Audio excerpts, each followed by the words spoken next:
Mysterious World of Sherlock Holmes, and it's by Bruce Wexler.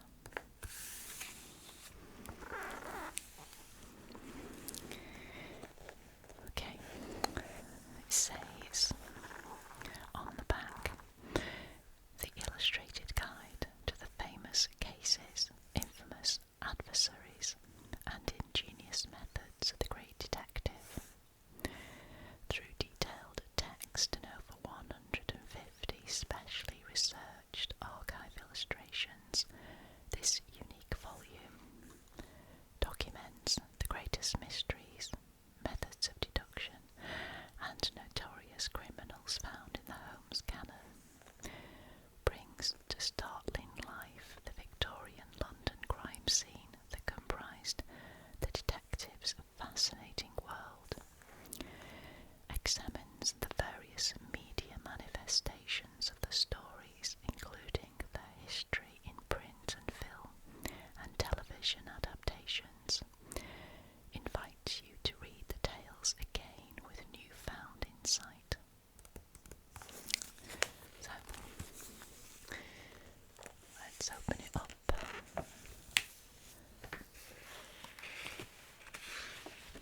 Have a look inside.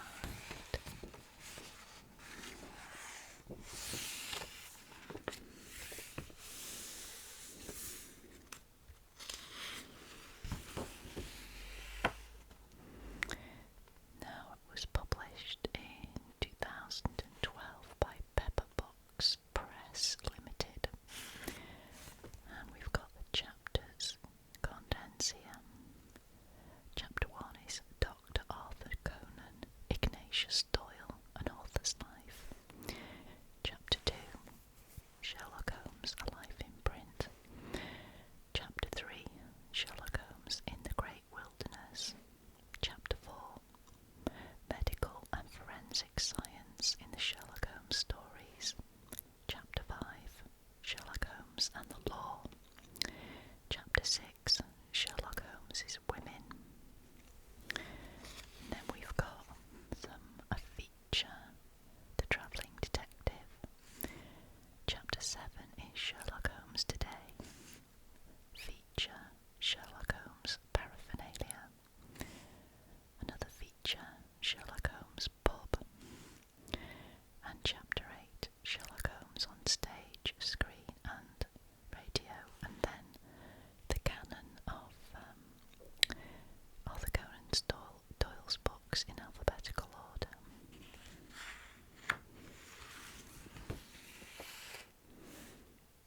Okay, let's read the first chapter. Dr. Arthur Conan Ignatius Doyle, an author's life. Sure, there are times when one cries with acidity, where are the limits of human stupidity? Here is a critic who says as a platitude that I am guilty because, in gratitude, Sherlock the sleuth hound, with motives, ulterior, sneers at Poe's, Dupin as very inferior. Have you not learned, my esteemed communicator, that the created is not the creator, as the creator I've praised to satiety, Poe's Monsieur Dupin, his skill and variety, and have admitted that in my detective work I owe to my model a deal of selective work, but is it not on the verge of insanity to put down to me my creation's crude vanity? He, the created, would scoff and sneer, where I, the creator, would bow and revere. So please grip this fact with your cerebral tentacle. The doll and its maker are never identical. That was written by Arthur Conan Doyle in 1912. Okay. It was the evening of Monday, November the 26th, 1894. The house lights were dimmed in Toronto's Massey Hall, and there was a palpable aura of excitement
picture was rather strange. He was at pains to convince his audience that not only was Holmes no more, but that he would not be resurrected. According to the Toronto Star reporter, the author maintained that his personal literary interest was in writing bright pictures of chivalry and deeds of daring like those in which Scott won his fame. Conan Doyle's literary canon does indeed contain many works of historical fiction, but these have substantially withered away from disregard. Conan Doyle continued his address by further distancing himself from his famous creation, whom he dismissed as his doll. The author also maintained that, far from having any ability to solve mysterious crimes himself, Holmes was actually far from being sharp and had only the ability to put himself in the position of a shrewd man and imagine what the shrewd man would do. Conan Doyle's most famous creation had actually already been sent to his demise. The Strand had published The Final Problem, the last story in the second series of Holmes's stories, in December 1893, and for all his readers knew, the great man had fallen and Reichenbach never to return. In novel form, these stories were published as The Memoirs of Sherlock Holmes.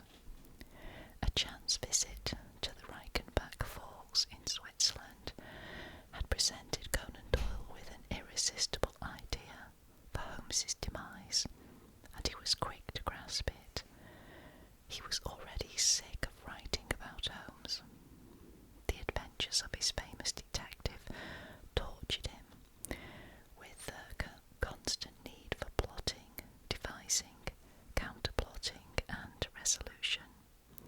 He wanted to exercise himself of his wearisome creation, and had written to his mother, "I am in the middle of the last Holmes story, after which the gentleman vanishes never to return. I am weary of his name." He did this even in the full knowledge of the financial implications for him and his family. "I must save my mind for better things, even if it means I must bury my pocketbook with him." Conan Doyle planned to abandon the Holmes series as early as 1891, when he confessed, "I have had such an overdose of Holmes that I feel towards him as I do toward pâté de foie gras, of which I once ate too much, so that the name of it gives me a sickly feeling to this day." It seems that at this point at least author and character were in accord, as Holmes writes in a note discovered after his cryptic disappearance by his faithful associate Watson, "My career had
famous illustration of Holmes's untimely demise at the Reichenbach Falls.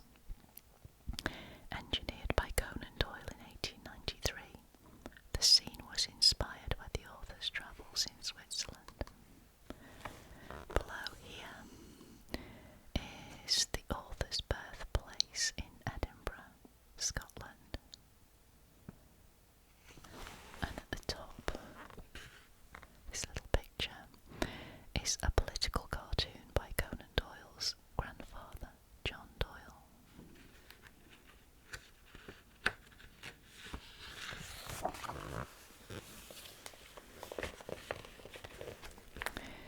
Now this is an old photograph of Arthur Conan Doyle as a young boy with his father Charles.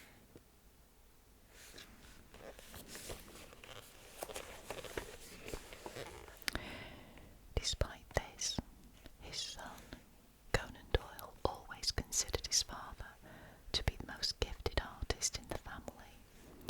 Charles married the accomplished Mary Foley on July the 31st, 1855. He had met her at a widowed mother's Edinburgh boarding house, having relocated to the city from England in 1849 to take up a post in Her Majesty's Office of Works. Although the marriage proved to be disastrous, as Charles fell prey to depression, drink and epilepsy, the couple produced 10 children. 7 survived to adulthood. Their second child and eldest son, Arthur, was born at the family home, 11 Picardy Place, Edinburgh, on May the 22nd, 1859. From the very beginning, Mary was the chief cultural and emotional influence on her son's life. In particular, Mary told her son vivid stories that he was to remember all his life. Conan Doyle's second wife, Jean, described Mary as a very remarkable and highly cultural woman. She had a dominant personality wrapped up in the most charming womanly exterior.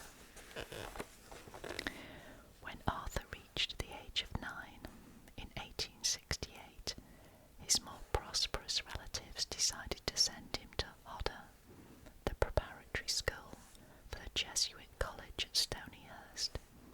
He entered the upper school in 1870 and was to spend 5 years there. Located in the Ribble Valley in Lancashire, the school was part of the English public school system and was notorious for its stern regime and harsh corporal punishment. Doyle's time at the school was largely miserable, but there were some positive outcomes. The first was lifelong correspondence with his mother, the Mom, which he began while at school. The second was a lifelong interest in sports and sportsmanship. His cricketing abilities were particularly renowned. The third were some colourful characters that later appeared in his fiction. He met 2 Moriartys at Stonyhurst. Arthur matriculated from Stonyhurst with honours in 1875 and spent the following year at the Jesuit school at Feldkirch in Austria. Unfortunately, this exciting time coincided with his father's dismissal from the civil service in 1876. By the time Arthur left school, his father's mental health had deteriorated so seriously that one of his first grim tasks as an adult was to go sign papers to commit Charles Doyle.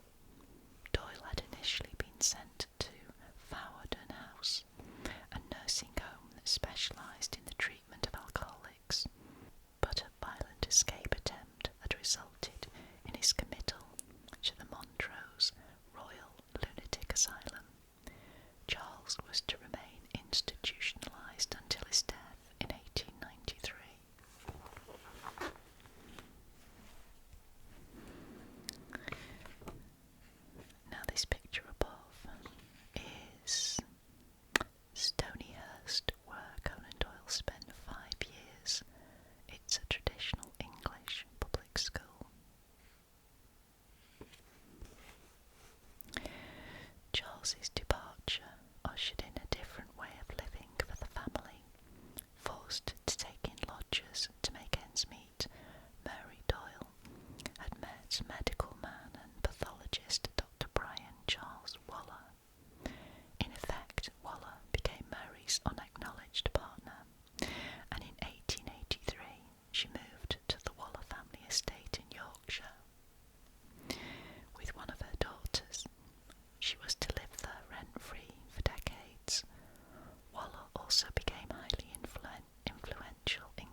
1st, the British Medical Journal published its paper Calcemninum as a poison in the same year.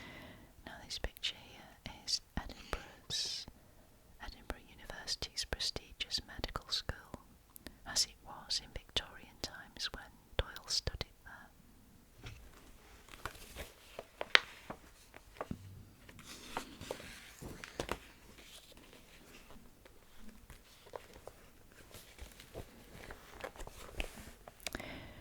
Conan Doyle's most significant university experience, however, was his 1876 meeting with Dr. Joseph Bell. Famous for his brilliant and original lectures, Bell was also Queen Victoria's personal surgeon during her frequent visits to Scotland. His intellectual approach to gathering circumstantial evidence to make astonishingly accurate medical diagnoses was inspirational.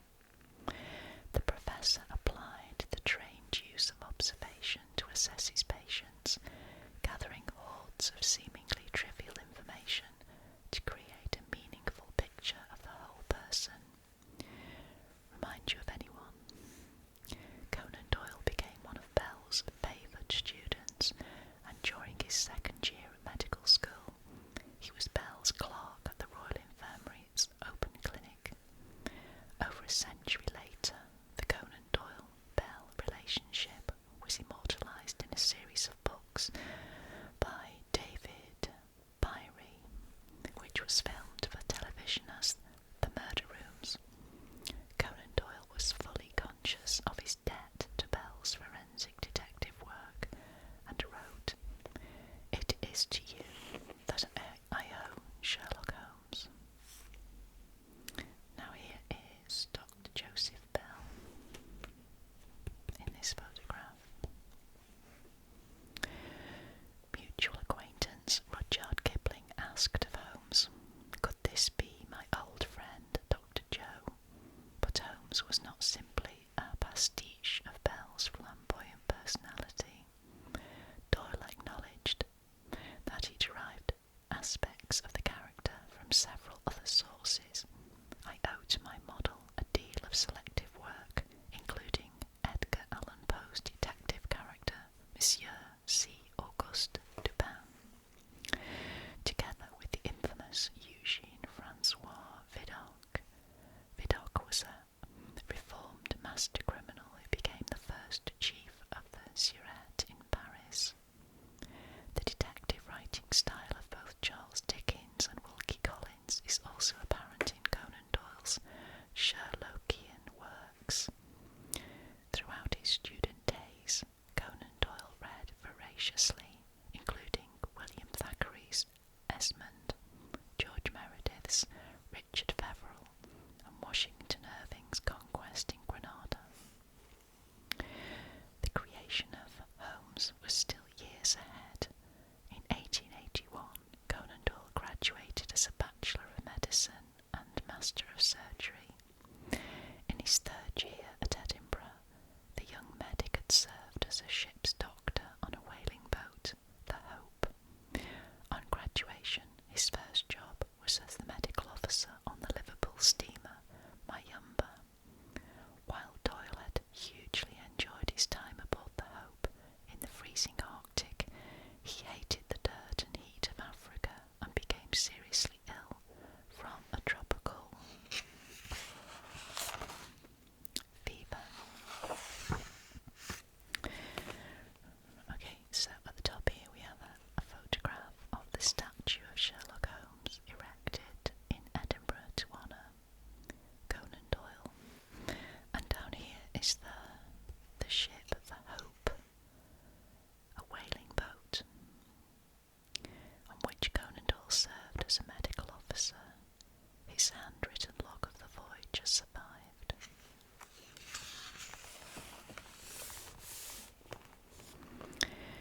He resigned his place as soon as the ship redocked in England. His next medical foray was to Plymouth in 1882 to work as a doctor in practice with his former schoolmate George Budd. But Conan Doyle became increasingly increasingly concerned about Bud's ethical standards, and their relationship fell apart in a few weeks when Conan Doyle left the practice.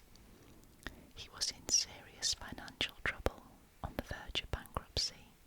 He moved to Southsea, Portsmouth, to open his own practice.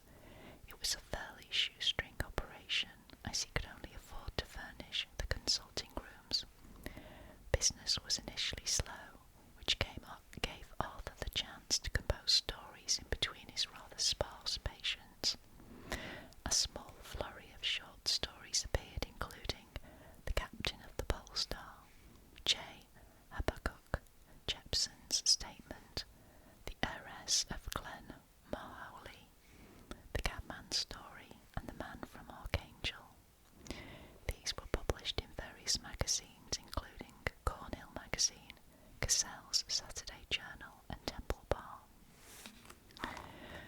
Conan Doyle also found time to get married during this period. He met Louise Hawkins, Dewey, in 1885 and married her in August of that year.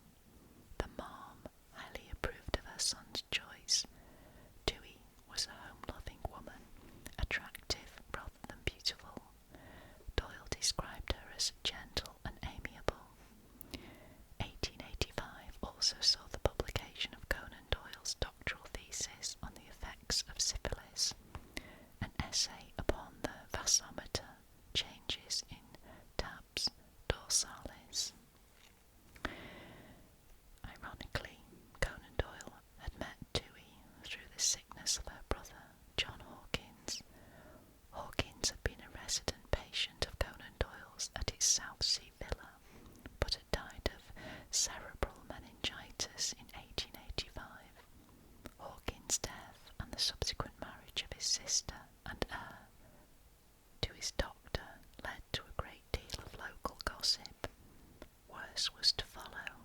A poison pen letter about Hawkins' sudden death and the rather hasty burial that Conan Doyle had arranged was sent to the police.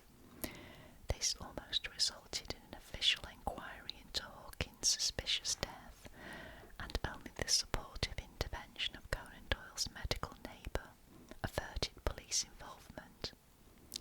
Perhaps this horribly close brush with the legal system explains Conan Doyle's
interspersed with two historical